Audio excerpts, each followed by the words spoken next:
Hello everyone, welcome to the month of February on the Purposeful Lifestyle Forum. We thank God for the month of February. We wrapped up January edition some time back and then we're here with our first guest for the year 2026. Woohoo! Glory to God. I'm the first for the year. Yeah, you are welcome to the Purposeful Lifestyle Forum. Thank you. So I am Nonye Chukuma and she is? I'm Vera. Okay, Vera. Sister V, as we popular call her, Lady V. Yeah, welcome to the Purposeful Lifestyle Forum. We don't want to waste time. Our topic for the month of February is maintaining a functional relationship.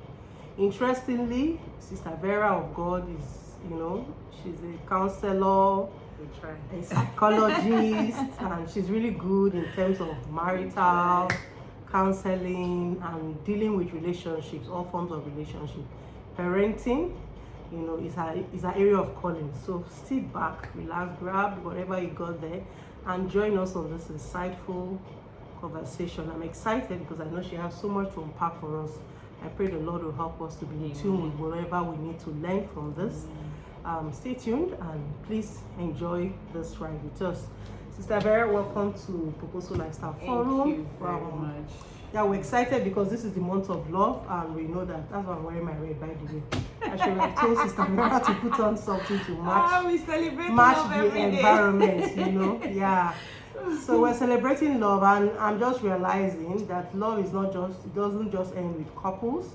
Yeah, friendships, marriages, and all that is all well-rounded. So, let's just know what your perspective of a functional relationship is.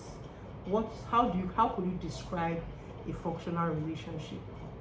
Okay, simply put, a functional relationship is a healthy relationship. Okay. A relationship where there is mutual respect, there is communication. Right. A friendship where there is, I call it friendship. I call it because if you are friends, you will relate very well. Because the word relationship comes with connection between two people. Right. So whatever. That's why I always say when people say they are in relationship, I say what kind of relationship? Is it parenting? Is it business? Is it friendship? Is it all of that are relationships. Right. Whether we like it or not. Right. So. But unfortunately, when you talk of relationship, people just talk about love relationship and marriage relationship and all that. But it's all really good. It's good. Where there is mutual respect, where there is love, because where there's communication, where there's growth, where there's support, where there's emotional stability. That's where you begin to say, okay, this is a healthy relationship and this is a functional relationship. Okay. And when you have the opposite, you know what that is called. So. Wow, interesting. Yeah, I look forward to, when we speak about emotional stability and, striking a balance between your take and the other person in the relationship, the take of that person. So with that being said, let's understand also criteria we should, pay attention to. When we talk about functional relationship, what criteria are crucial? What criteria, what features, what attributes, what qualities stand out in order to understand that this relationship is healthy, this relationship is functional, this relationship is, is pleasing, Anyway, when you're in a relationship, no matter what relationship you're into, whether it's marital, whether it's friendship, you should be able to move from point A to point B. Right. If you are moving from point A and you are going from A backward, you know that relationship is not favoring you. Okay. You understand? So you should be able to grow. You should be able to communicate. You should be at peace with yourself. It should be a relationship that gives you joy. It should be a relationship that when you think about it, you smile. And you are at peace. You're not worried about when what the other person will think, because you know that definitely when the person comes around or you people communicate, you can put things in perspective, you can actually relate with each other and be able to, whatever it is, even where there's conflict. That's another thing. Conflict, you people can sit down, talk about it, and come to a good conclusion where both of you will benefit from this. In fact, conflict even make good relationship grow because it brings understanding. So that's if there's understanding in that relationship. But where it's not healthy, you find out that you don't resolve anything. You just quarrel, blame, exercise. This one blame this person, this one blame this, and at the end you end up not resolving anything. True.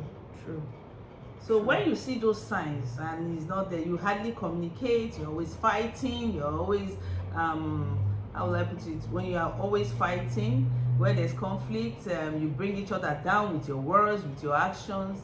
I don't think that's the place to stay. You just have to, especially for those who are not married, if it's a marriage relationship. You are still single, you are thinking about it, and you begin to see that this relationship is not functional, it is dysfunctional.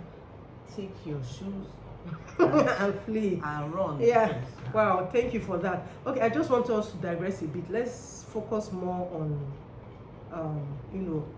marital or people that are into relationships, so to speak, because a lot of people actually end up seeing some signs, some triggers while they are still courting or dating, and they often just overlook it.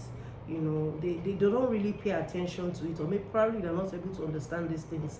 So I just want us to highlight those things. I know for me, the things that actually stand out for me now as a grown adult are, people that manipulate, gaslight, excessive criticism, throwing, some kind of expensive jokes, mocking, and all of that. And I believe that there are other things that, could often be overlooked.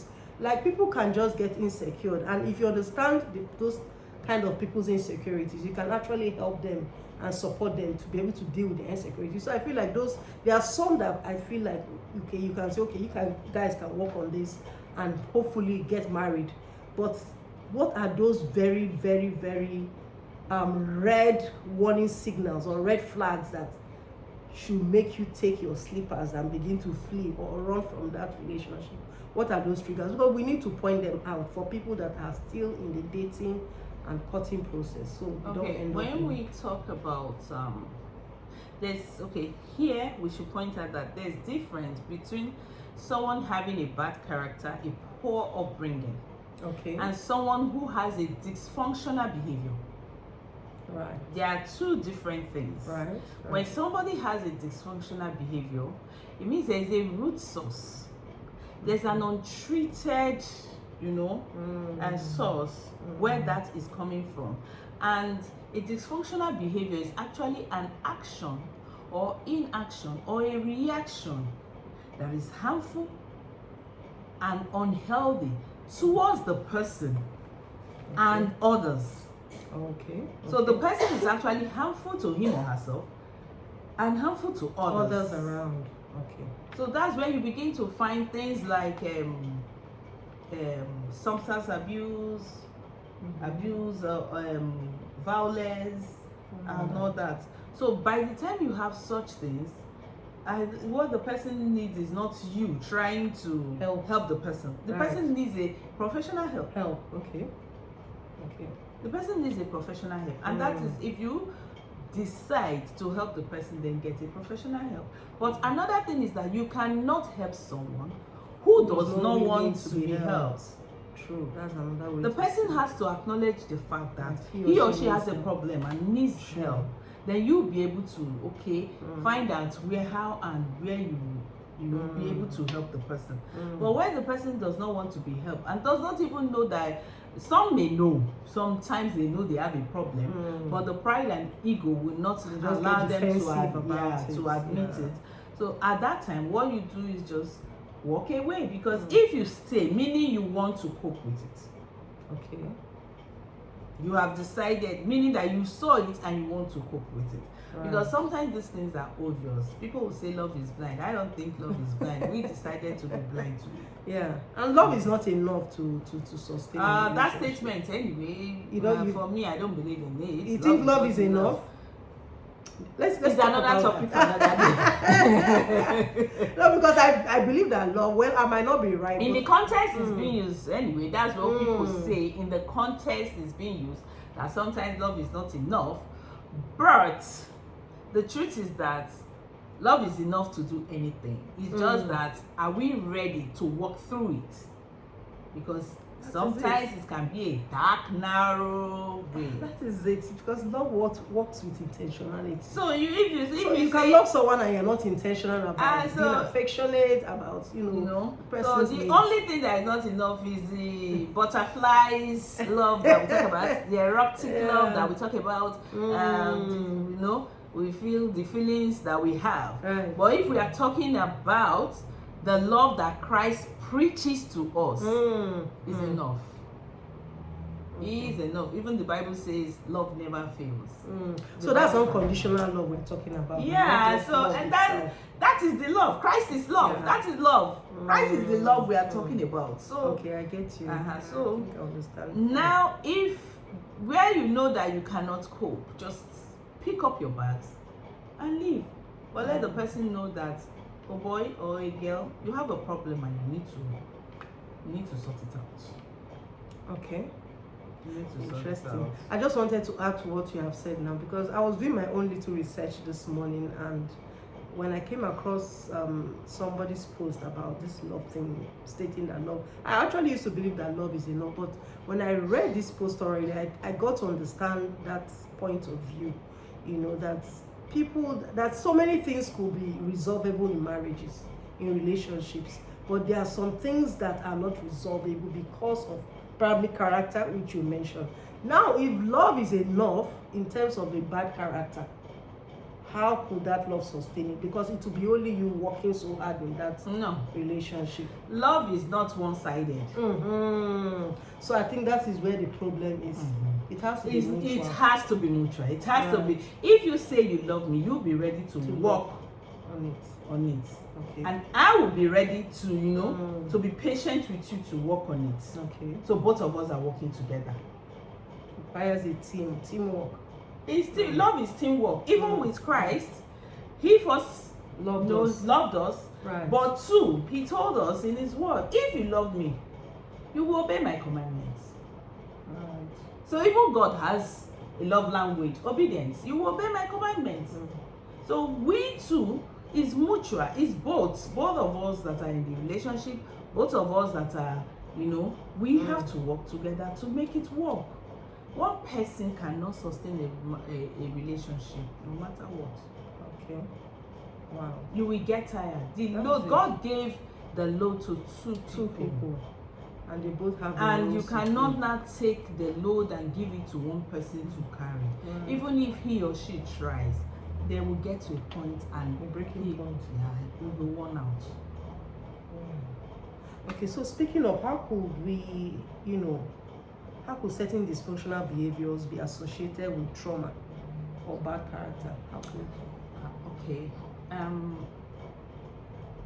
Traumatic experiences.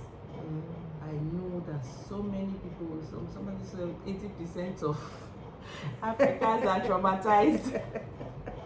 I don't believe because trauma can be caused by different things. Anyway, environmental, whatever, wherever you're coming from. So people can react to whatever they have gone through. So where there is a root trauma and is not treated, that person or whoever is associated with it will definitely react to it. Sometimes you might not even know it's there until something pokes it. And it triggers it. Right. So you see, that's why most times I would say it's good to reflect on yourself and know where if there are things you need to work on and be able to if you find something that is not really good, then you work on it. If you need help, then you seek for help, because you are not only hindering yourself, you are hindering others coming close to you. You get it? Then bad character is bad. Some people it's just something they pick up. Some people is as a result of poor upbringing. you know.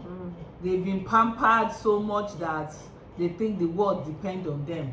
So when you see a bad character can be worked on, but all together with the person who you are in relationship with, both of you can work on a bad character, except the person decide to overlook it.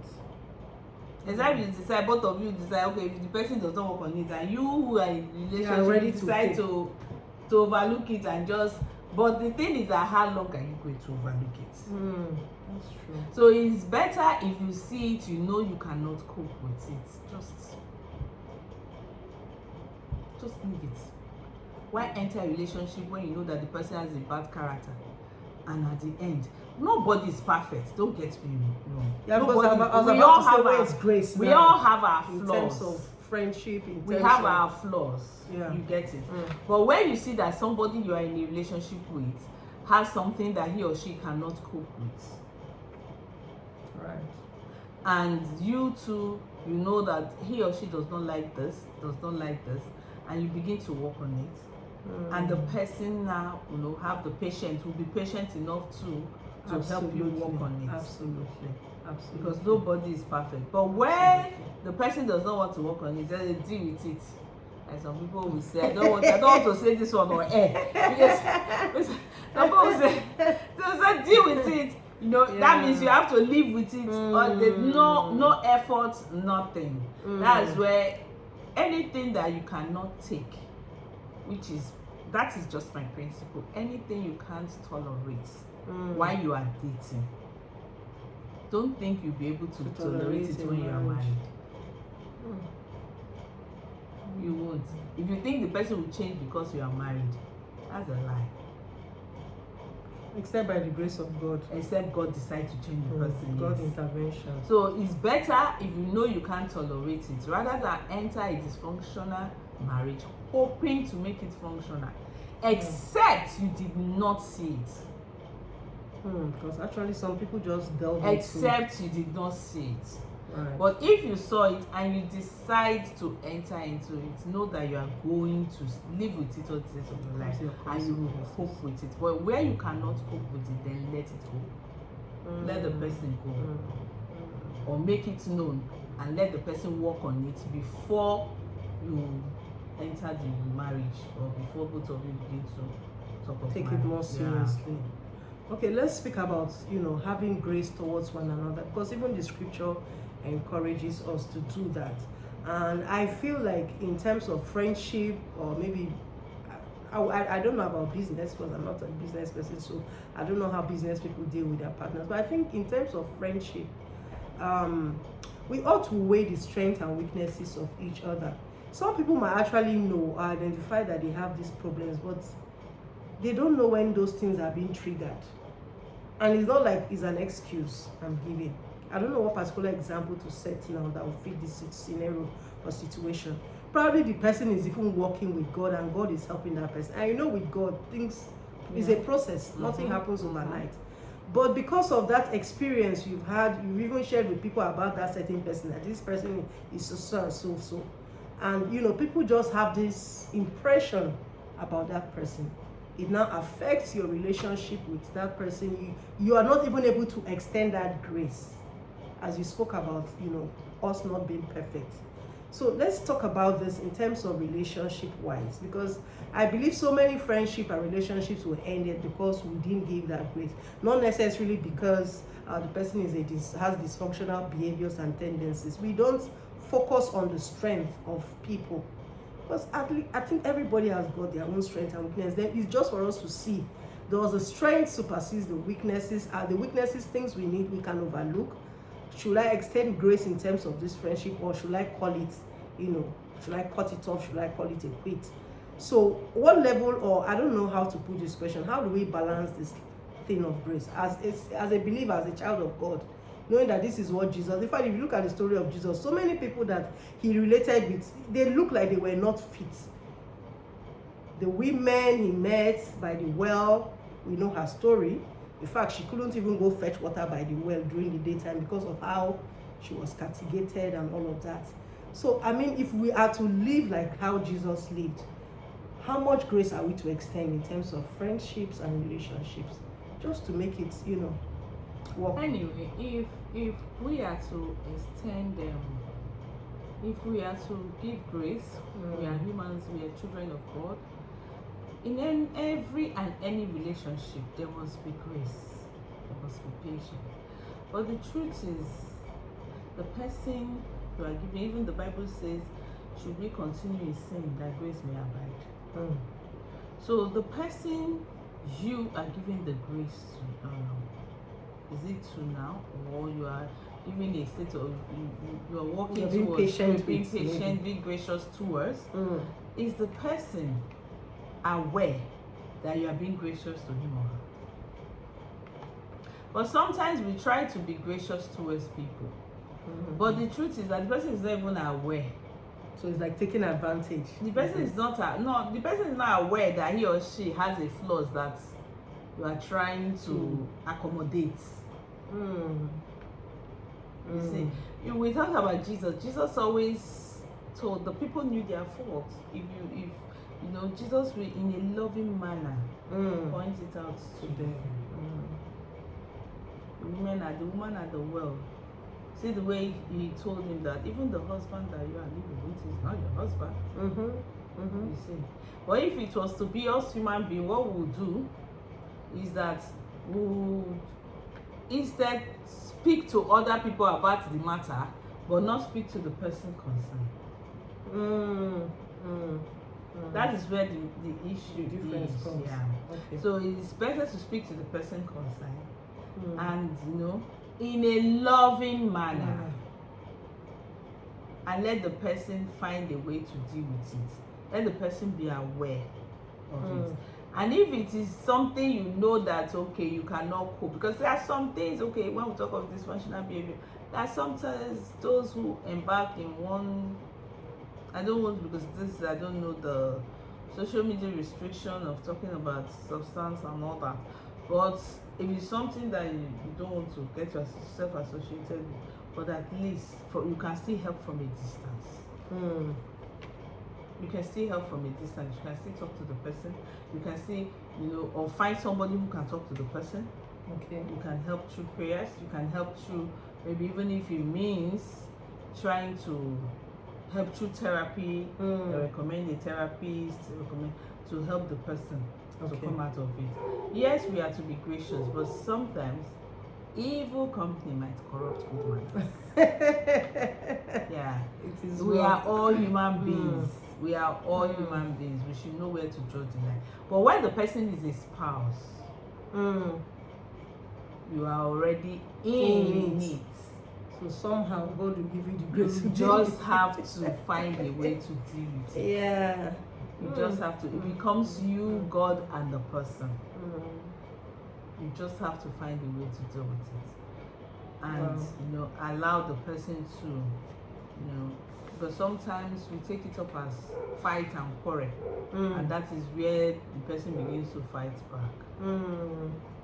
But when we come from a place of love, just like the woman Jesus did not condemn the adulterous woman. So, she changed. She became a different person. Just like he did not condemn Mary Magdalene, the one he casted 7 demons from. Imagine that those are in our society now. Sometimes I think about it. I say, those things that happened in the Bible during the time of Christ, if it's now in our generation, but social media for the buzz. True. Because those things are really like, when you think about that's the thing. But now if it's social media, we'll make it social media headline. In fact, it will be on social media before the person concerned will even know that there's anything like that.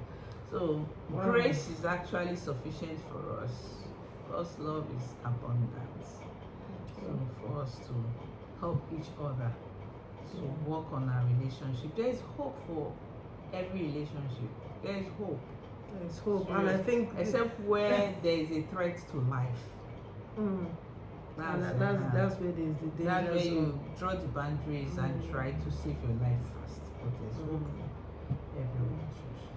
And I just want to add that I think in over and beyond everything, God understands how everyone is being created, because in terms of friendship, you can never know all of everyone. You can never know why people do certain things. You know, even certain behaviors with 10 bad character might not really be spelled out for that person in question. You know? So now it has to do with that person's relationship with God, which I believe if that person sincerely has a relationship with God, God could help that person deal with that situation. Yeah, so yeah. Let's look at in terms of parenting now, dysfunctional behaviors and tendencies in parenting. What are the major? Is it from the side of the children? Let's look at it from both angles, starting with parents. Because parents already, we have a lot of parents that have suffered a lot of trauma. You know how we're being raised, how we're being brought up. This generation cannot even deal with it.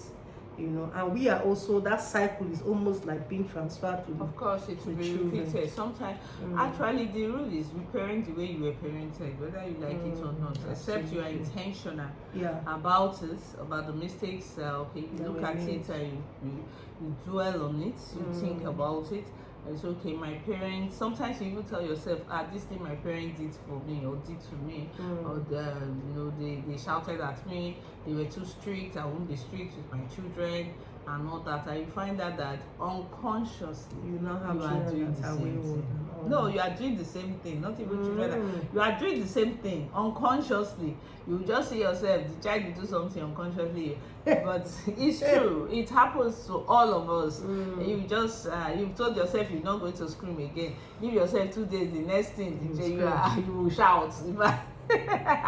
And you know, so but the thing is, at intervals, because it's in your subconscious, you have to call yourself back. Okay. You know, and tell yourself, okay, this is not right. And if you have to call the child, apologize, and tell the child the reason you did what you did, and so that the child will be emotionally stable. Because the children of these days, people will say, why are they talking of mental health? But the truth is that we are saying that our parents did this to us and did that to us, and we didn't grow bad. Are you sure you didn't grow bad? Are you sure that the trauma of that thing is not hurting in one way or the other? True. You may not even be aware until you sit down and because I can tell you, my mom, God bless her soul, my mom was she is strict disciplinarian, and there was a time she put my leg on fire. And that thing affected my person, it affected my self-esteem and all that, until we had to talk about it. I had to help myself to come out of it and all that. So but you find out that thing happened when I was a teenager, and I only got over it even after I've gotten married. You see how long it took.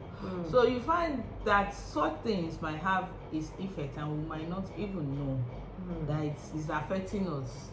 We just feel that, okay, because we were parented the way, this is how our parents parented us, so that's the right thing. The truth is that children they are unique in their own way, and there are child appropriate behavior. Okay. That should be acceptable. Like, share with us. The truth is, yes, a child, like I would say, there are child appropriate behaviors. If you see a child between the age of, let's say, between the age of 1 to 8, and you want that child to sit still for hours, you are joking. It's not possible. You are joking. The moment the child sits for 1 hour, the next thing he or she wants to get up, and it does not make that child a bad child. It does not make that child a stubborn child. It doesn't make that child, how will I put it? It is an appropriate, behavior for children.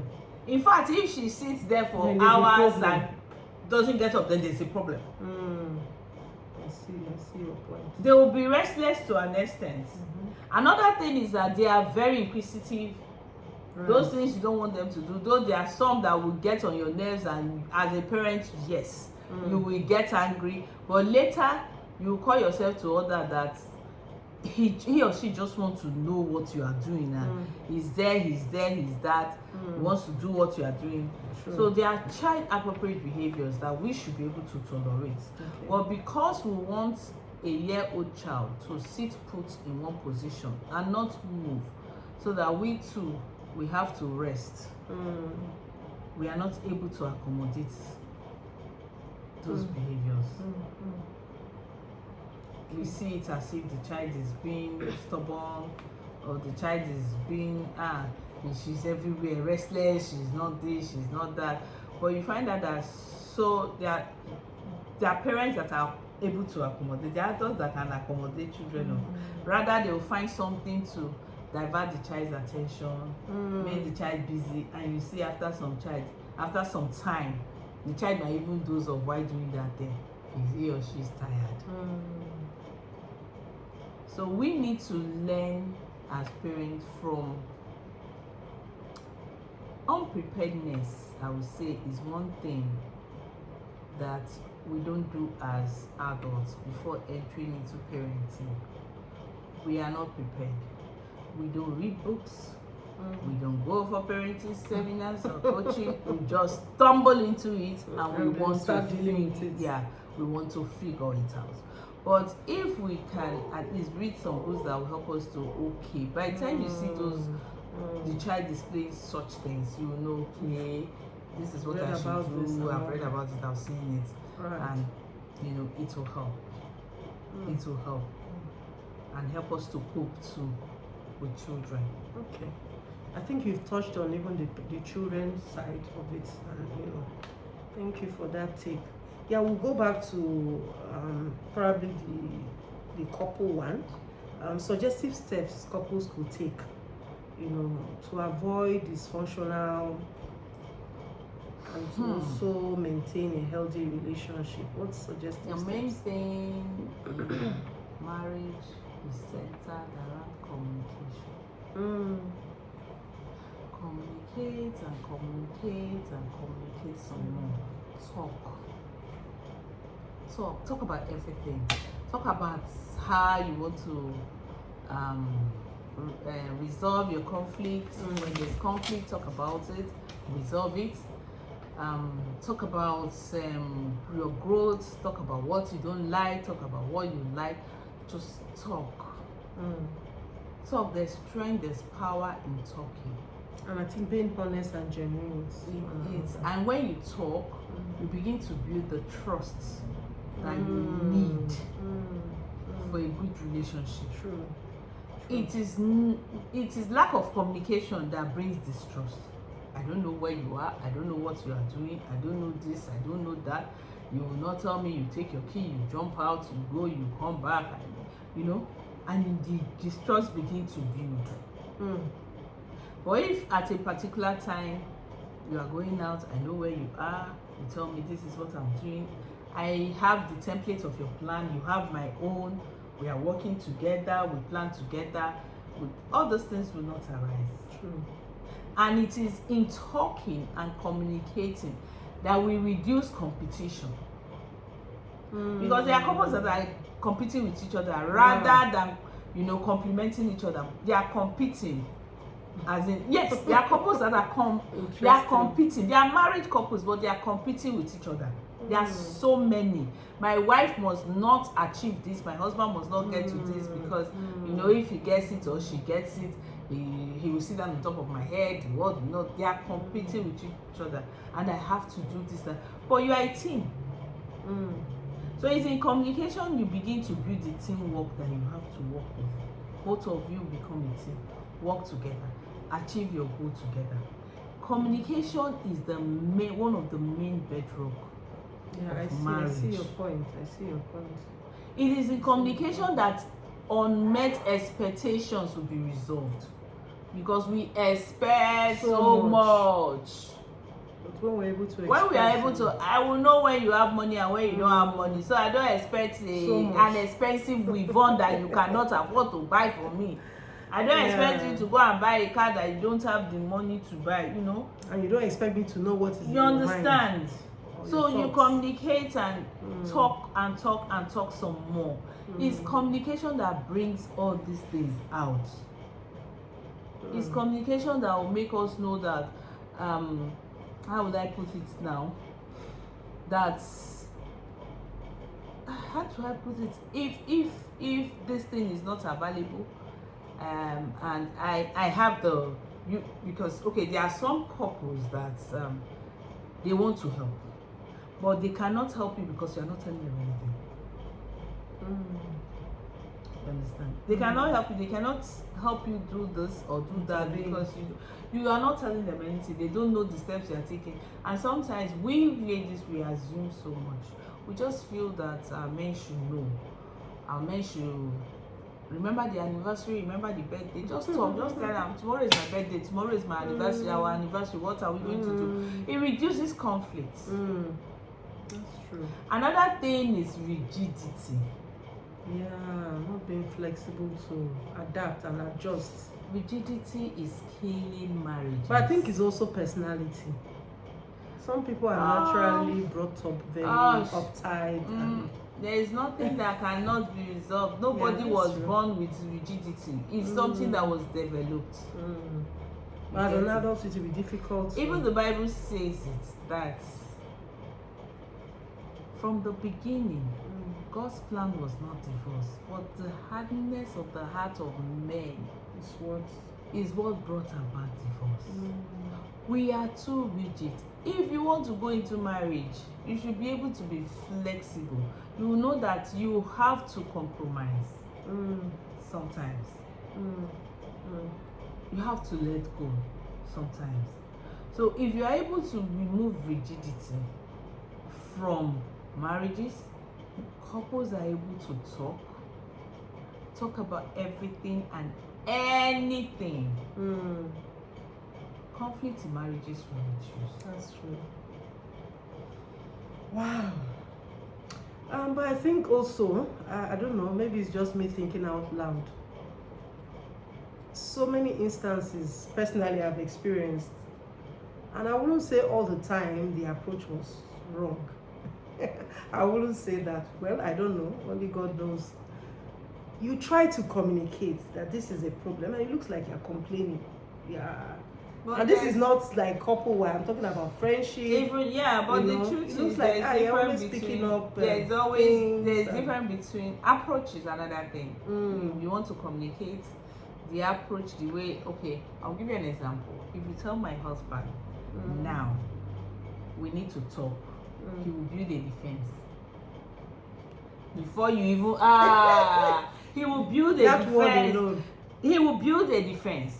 And I've noticed that most men do it. When you tell them we need to talk, what registers in their mind is what are we talking about now? She has come with whatever issues she wants to talk about.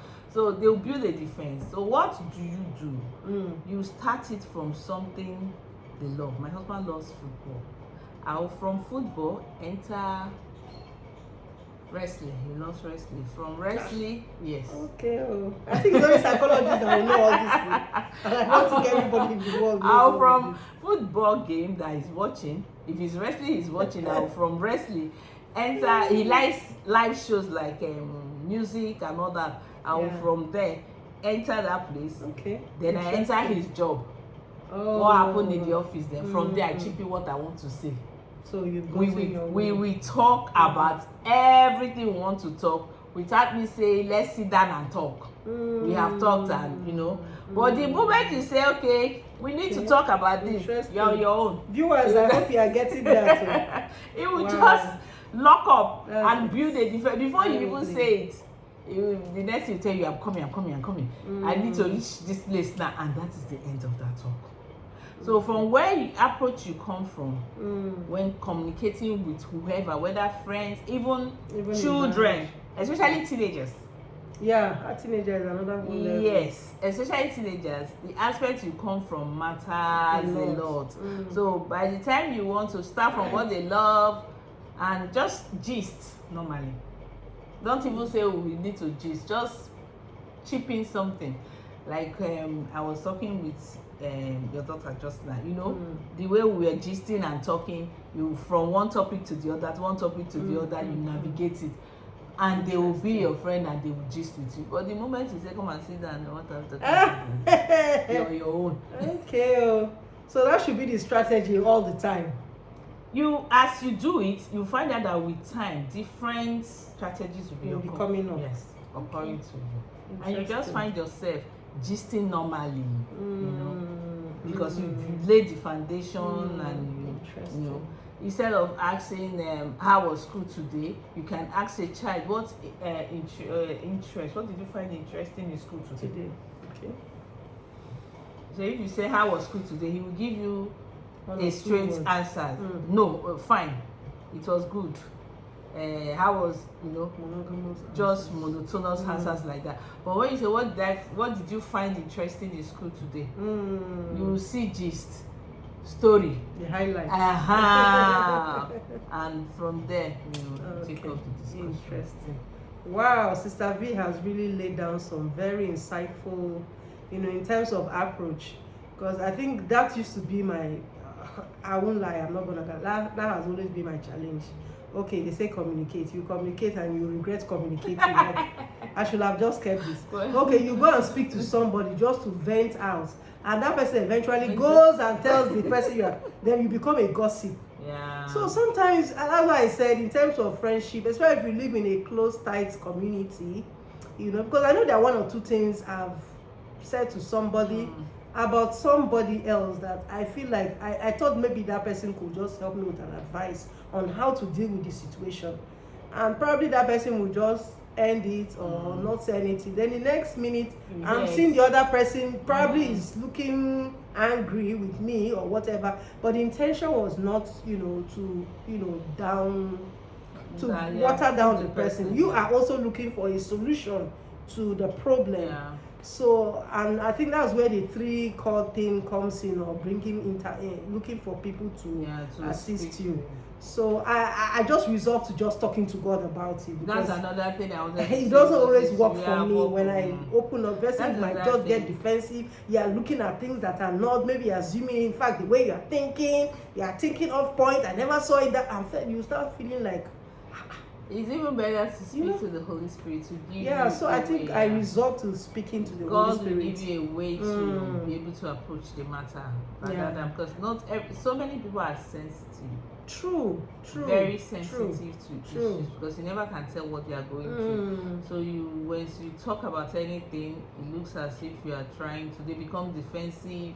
They want to. It's like you are trying to bring them down. It's like you are trying to tell them what to do. So they fight back. Meanwhile, that might not be your intention. You're coming from a place of love and concern. So sometimes it's better to even talk to, depending on the relationship you have with the person. And again, talk to God about it to give you an approach. He's the teacher of all things. He will give you a way to be able to approach it. You might even be surprised that the person will be the one to raise the matter. It has happened to be severally. When you talk to God about issue, the person will be the one to raise the matter. Then you can achieve one or two things. Well, I've never gotten it that way. The only thing that I've realized in my own case is when I talk to God about it, He gives me the grace to be patient, or not to pay attention, or just to overlook it and see it as one of those things. And also, rather, sometimes He makes me to even focus on myself.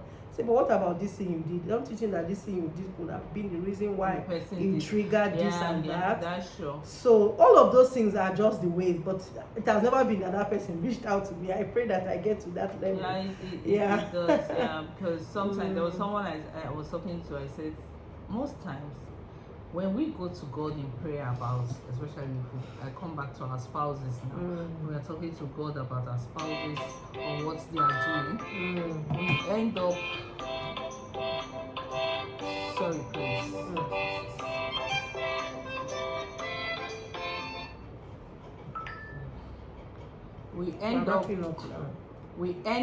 when we talk about our spouses to somebody, we end up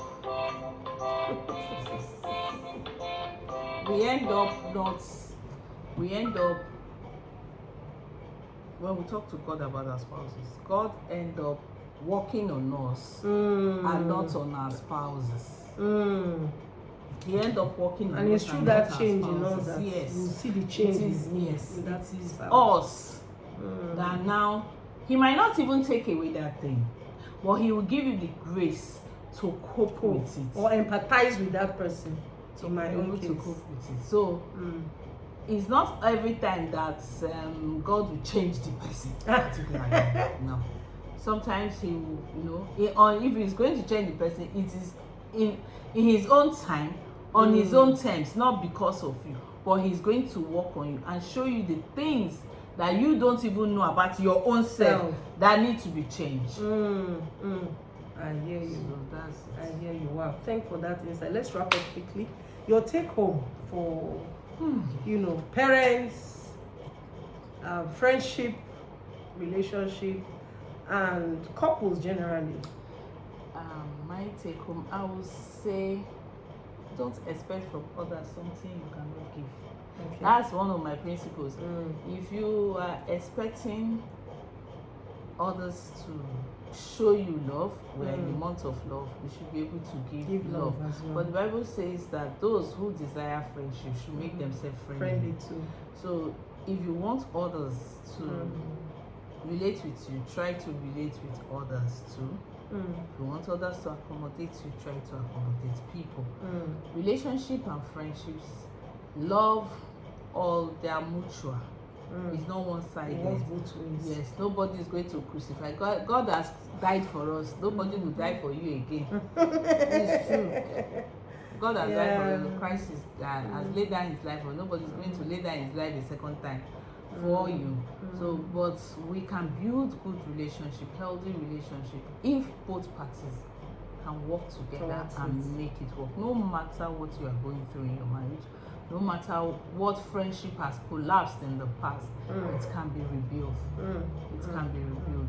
Speak about it, talk about it, acknowledge the mistakes you made, and try to work on it and make it better. Wow. Woo! Thank you so much, Sister V of God. Well, there you have it, viewers. I hope you've been blessed. I've been blessed. I've learned a thing or two, and I think I have to also, play back and maybe catch up on things I need to put down in my diary to help me. And I hope you do the same. In this month of love, we wish you all a happy Valentine's Day. Parents, celebrate with your children. Give gifts. Give gifts. So it's not only your spouses. The children deserve some love as well. So. Yeah. And most importantly, celebrate with your spouse, your partner, and yourself. And yourself too, as Sister Vera has pointed out. God bless you. See you in the month of March. Bye.